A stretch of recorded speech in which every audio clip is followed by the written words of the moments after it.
আজকে আমার ছোট মেয়ের আকামনির পিৎজা খেতে ইচ্ছা করছিল, কিন্তু পিৎজা বানানোর এনার্জি আমার মোটেও ছিল না, তাই সহজে একটা মক পিৎজা বানিয়ে নিলাম। এই জন্য আমি নিয়ে নিব একটা হিটপ্রুফ মাগ।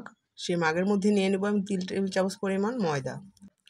এখানে এই জন্য আমি এখন দিয়ে নিচ্ছি একে একে 1 চিমটি লবণ, হাফ চা চামচ চিনি, হাফ চা চামচ বেকিং পাউডার আর ময়দার সমপরিমাণ দিয়ে দিব এখানে আমি দুধ। যেহেতু আমি 3 টেবিল চামচ ময়দা দিয়েছি, এই জন্য আমি 3 টেবিল চামচ দুধও দিয়ে দিব।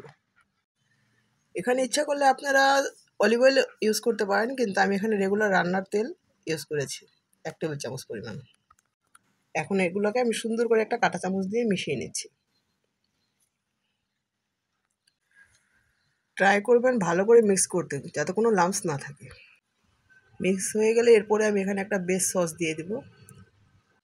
এখানে আমি প্রথমে চিজ অ্যাড করলাম, এরপরে আমি দিয়ে দিব কিছু চিকেন সসেস।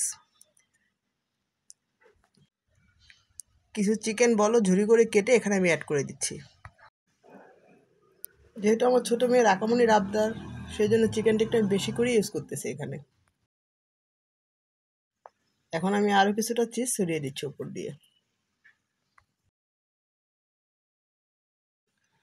উপরে কিছু গোলমরিচ ও মিক্স হার্বস ছিটিয়ে দিচ্ছি, যাতে সুন্দর একটা ফ্লেভার আসে।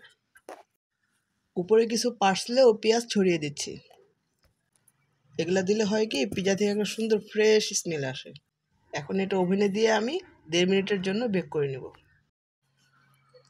এই তো আমার বাচ্চা মেয়ের আবদারও পূরণ হলো, আর আপনাদের সাথে সুন্দর একটা ভিডিও শেয়ার করা হলো। ভালো লাগলে অবশ্যই লাইক করবেন এবং শেয়ার করবেন। আল্লাহ হাফেজ।